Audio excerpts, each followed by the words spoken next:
What's up guys, Matt with Rig the System back here with another video. Today I want to talk about e-bikes and why you should build your own and never buy a pre-built e-bike. So this e-bike has a top speed of around 35 miles per hour, a range of somewhere between 20 and 40 miles, and it only cost me around $1,100 to build. Compare that to a pre-built e-bike with the same specs and performance, it's almost a third of the price. This bike features 4-inch fat tires for excellent grip on dirt and pavement, a 1500 watt motor with a throttle for plenty of power and torque, a 48 volt 20 amp hour battery. It features hydraulic disc brakes for some high performance stopping power, and I also added a heavy duty chain around the frame to make it where it's pretty difficult to steal this bike. Assembly for these e-bikes is actually pretty simple, especially if you're going with a hub motor like I did.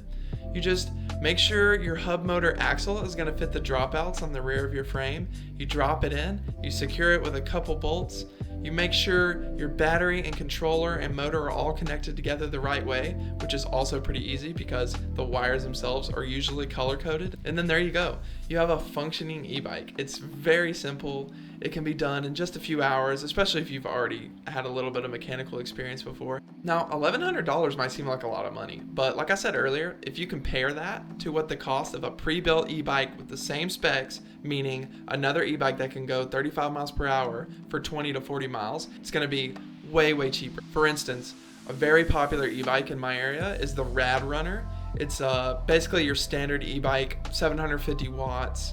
The Rad Runner goes around 20 miles per hour at top speed, I believe, and has a range of somewhere between 20 and 30 miles, which is great on paper, but those bikes cost around $1,600, which is insane.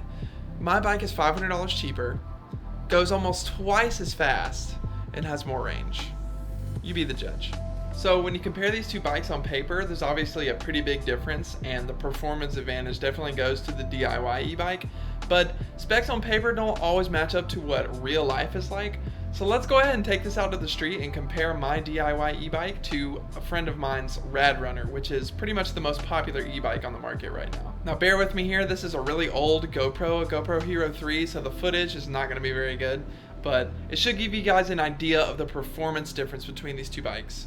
The first test we decided to perform is the acceleration test. We both started from a dead stop and gave it full throttle, and after just a few seconds you can see that my bike clearly starts to pull away from the Rad Runner. It just doesn't have the power to be able to keep up with my bike. But where you really see a difference between these two bikes is the Rad Runner tops out around 20 to 22 miles per hour on the road, whereas my bike can get up to 35 miles per hour.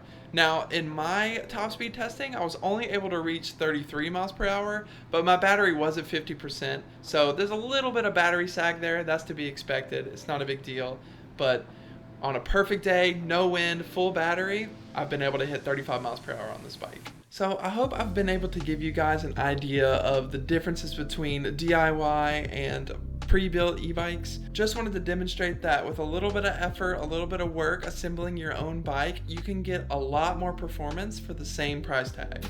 In my opinion, if you want the most performance for your dollar, you need to build your own bike. Now, of course, for those of you who don't want to deal with building their own bike, there's nothing wrong with pre-built e-bikes. It's just that you'll get more for your money if you build one yourself. So what do you guys think about DIY e-bikes versus pre-builds? Let me know down in the comments below. And as always, if there's some other topic you'd like me to cover within the realm of tech, I'd be happy to make a video about it. Just let me know down in the comments.